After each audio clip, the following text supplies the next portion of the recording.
Nós voltamos aqui ao papo com o escritor mais lido dessa década, com um novo livro dele, O Homem Mais Inteligente da História, que é Jesus. E aí eu soube que você não acreditava em Deus. Eu fui um dos maiores ateus que pisou nessa terra. Talvez fui mais ateu do que Nietzsche, que escreveu sobre a morte de Deus, do que Jean-Paul Sartre, do que Diderot, do que Marx, que considerava Deus o ópio que entorpece a humanidade. Como a minha teoria estuda a construção de pensamentos e a formação de pensadores, eu estudei como é que Einstein libertou seu imaginário, como Freud, e fui até Jesus Cristo. Esperava encontrar alguém de seu menor valor. Você estudou a vida de Jesus. Exatamente, a história, as reações subliminares. Faz 15 anos que você está... Na verdade, 15 anos escrevendo esse livro, mas faz 20 anos que eu tenho estudado como pesquisador da psicologia, sociologia e psicopedagogia. Eu fiquei perplexo, porque percebi que ele não cabe no imaginário humano. Eu me curvei humildemente à inteligência dele. Agora, veja bem, Ana, Pedro, como eu digo nesse livro, Pedro era hiperativo, tenso e ansioso. João era bipolar. No momento era tranquilo e generoso. No outro momento, ele era, antes de se tornar o que era o apóstolo. Pedro mesmo? Pedro era hiperativo, tenso e ansioso. Se fosse um aluno nos dias de hoje, todo professor queria vê-lo a quilômetros de distância da sua sala de aula. João flutuava. No momento era amoroso, no outro queria destruir aqueles que não andavam com Jesus. Tomé era paranoico e inseguro. Mateus era corrupto.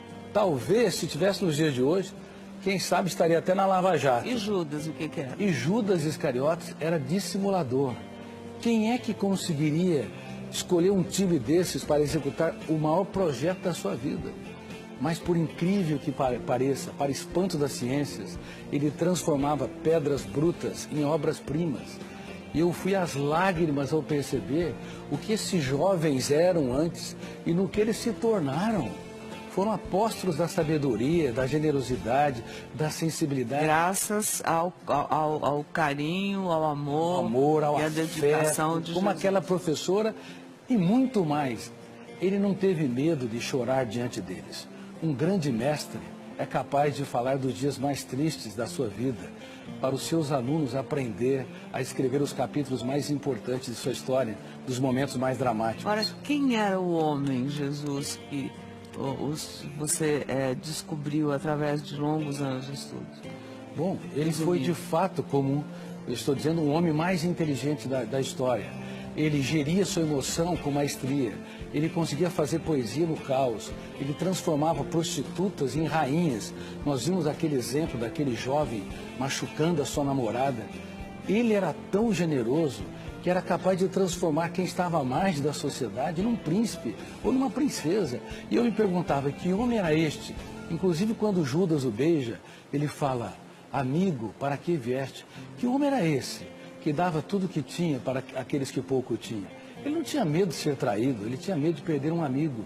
Portanto, quando eu estudei a mente dele, eu me curvei, como eu disse, humildemente a sua inteligência e percebi que ele não cabe no imaginário humano. Ele tem de ter sido real.